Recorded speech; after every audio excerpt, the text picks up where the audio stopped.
Assalamualaikum warahmatullahi wabarakatuh. Perkenalkan, nama saya Debi Nadia, NIM akhir 036 dari KPI 4A. Di sini saya akan menjawab pertanyaan UTS Komunikasi Bisnis, yaitu bagaimana cara komunikasi bisnis di tengah keberagaman budaya.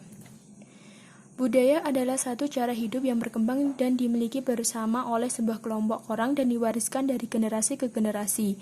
Budaya terbentuk dari banyak unsur yang rumit termasuk sistem agama dan politik, adat istiadat, bahasa, perkakas, bangunan, dan karya seni. Dalam dunia bisnis memerlukan komunikasi, apalagi jika kita berbisnis dengan orang yang memiliki kebudayaan berbeda dengan kita. Komunikasi bisnis dalam keberagaman budaya yang digunakan dalam komunikasi bisnis, baik komunikasi verbal maupun nonverbal, dengan memperhatikan faktor-faktor budaya di suatu daerah, wilayah, atau negara. Apalagi pelaku bisnis akan melakukan ekspansi bisnisnya ke daerah lain atau negara lain.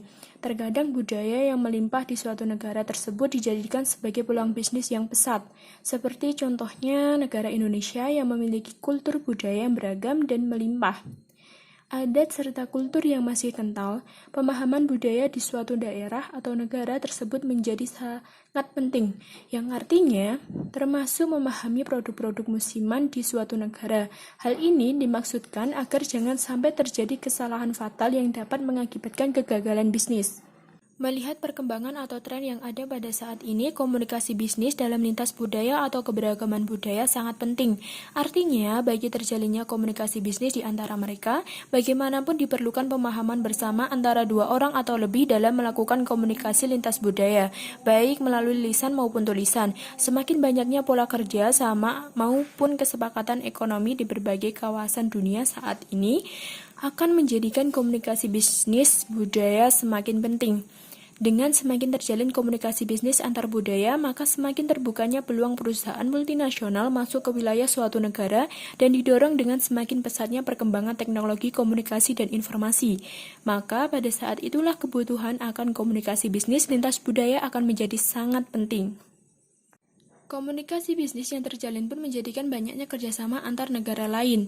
Seseorang semakin sedikit banyak mengenal budaya maupun adat istiadat yang berlaku di sebuah negara.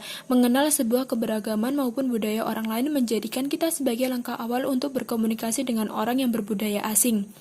Menjadi belajar mengembangkan keterampilan komunikasi lintas budaya, sekaligus menunjukkan bahwa sebuah negara atau daerah memiliki keberagaman budaya yang melimpah dan lestari. Mempelajari apa yang dapat dilakukan oleh seorang tentang budaya tertentu sebenarnya merupakan cara yang baik untuk menemukan bagaimana mengirim dan menerima pesan-pesan lintas budaya secara efektif. Perbedaan budaya sering terjadi proses negosiasi yang berbeda, tingkat toleransi untuk suatu ketidaksetujuan pun bervariasi. Seseorang harus menumbuhkan hubungan personal sebagai dasar membangun kepercayaan dalam proses negosiasi dalam sebuah bisnis atau kerjasama perusahaan.